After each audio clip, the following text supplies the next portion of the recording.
యాదాద్రి భువనగిరి జిల్లా పోచంపల్లి మండలం దోతిగూడ గ్రామ శివారులో ఉన్నటువంటి ఎసెల్లో కెమికల్ ఫ్యాక్టరీలో నిన్న అర్ధరాత్రి జరిగినటువంటి రియాక్టర్ పేలి 2 కార్మికులు మృతి చెందినారని చెప్పేసి వార్తలు వస్తా ఉన్నాయి. అదే విధంగా రియాక్టర్ పేలినటువంటి సందర్భంలో 10 మందికి పైగా కార్మికులు తీవ్ర గాయాల పాలై ఈ రోజు హాస్పిటల్లో చికిత్స పొందుతా ఉన్నారు. వరుసగా ఘటనలు జరుగుతున్నా అక్కడ ఉన్నటువంటి జిల్లా పిసిబి అధికార యంత్రాంగం గాని, జిల్లా ఫ్యాక్టరీలని ఎప్పటికప్పుడు తనిఖీ చేయాల్సినటువంటి ఫ్యాక్టరీ ఇన్స్పెక్టర్స్ గాని, ప్రభుత్వ అధికారులు గాని రెగ్యులర్ గా తనిఖీలు చేయకపోవడం వల్ల డేట్ అయిపోయి ఈ రోజు రిపేర్ కి వచ్చినటువంటి రియాక్టర్లను వాడడంతో పదే ఘటనలు జరుగుతున్నటువంటి పరిస్థితి ఉన్నది. కార్మికులకు కనీసమైనటువంటి ఉద్యోగ భద్రత లేదు. కార్మికుల యొక్క ప్రాణాలు గాల్లో కలుస్తున్నా ఇప్పటికీ అక్కడ ఉన్నటువంటి జిల్లా అధికార యంత్రాంగం ప్రభుత్వం మొద్దునిద్రపోతున్నటువంటి పరిస్థితి ఉన్నది. ఇప్పటికీ అనేక ఘటనలు జరిగినటువంటి పరిస్థితి అక్కడ పారిశ్రామిక వాడలు ఉన్నాయి. సుమారు 40-50 పరిశ్రమలు ఆ పారిశ్రామిక ప్రాంతంలో ఉన్నటువంటి పరిస్థితి ఉన్నది. చౌడుకోన మండలం, పోచంపల్లి మండలంలో ఉన్నటువంటి దోతిగూడెం, అత్తమ్మగూడెం, ధర్మోజుగూడెం పరిధిలోనే అనేకమైనటువంటి కెమికల్ పరిశ్రమలు ఉన్నాయి.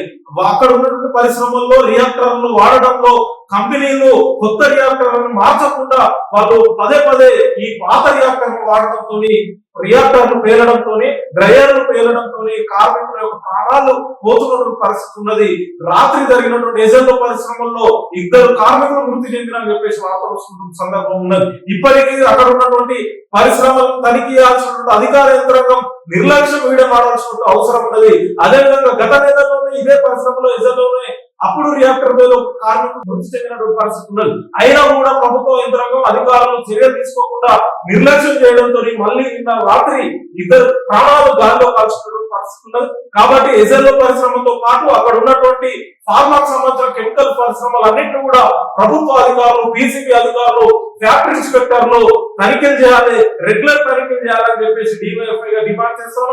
చనిపోయినటువంటి కార్మికుల కుటుంబాలని పరిశ్రమల యజమానులను ప్రభుత్వం ఆదుకోవాలి. అదేవిధంగా తీవ్రంగా గాయపడి హాస్పిటల్లో చికిత్స పొందుతున్నటువంటి కార్మికులకు మెరుగైనటువంటి చికిత్సను అందించాలని చెప్పేసి, అదేవిధంగా ఇలాంటి ఘటనలు పునరావృతం కాకుండా అధికార యంత్రాంగం ప్రభుత్వం కఠిన చర్యలు తీసుకోవాలి. పరిశ్రమల్ని అక్కడి నుంచి తరలించాలి.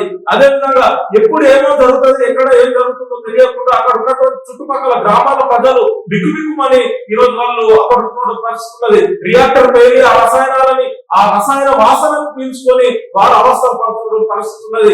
ఎక్కడ ఏ రాత్రి ఏం జరుగుతుందో ఈ భయంతో అక్కడ బతుకుతున్న పరిస్థితి అక్కడ ఉన్నటువంటి గ్రామాల్లో ప్రజలు ఉన్నారు. కాబట్టి ఆ ప్రజల యొక్క రక్షణ కోసం ప్రభుత్వం కఠినమైనటువంటి చర్యలు తీసుకోవాలి. ఆ పరిశ్రమలని, పాత రియాక్టర్లను ఉపయోగిస్తున్నటువంటి పరిశ్రమల్ని సీజ్ చేయాలని చెప్పేసి డిమాండ్ చేస్తుంది.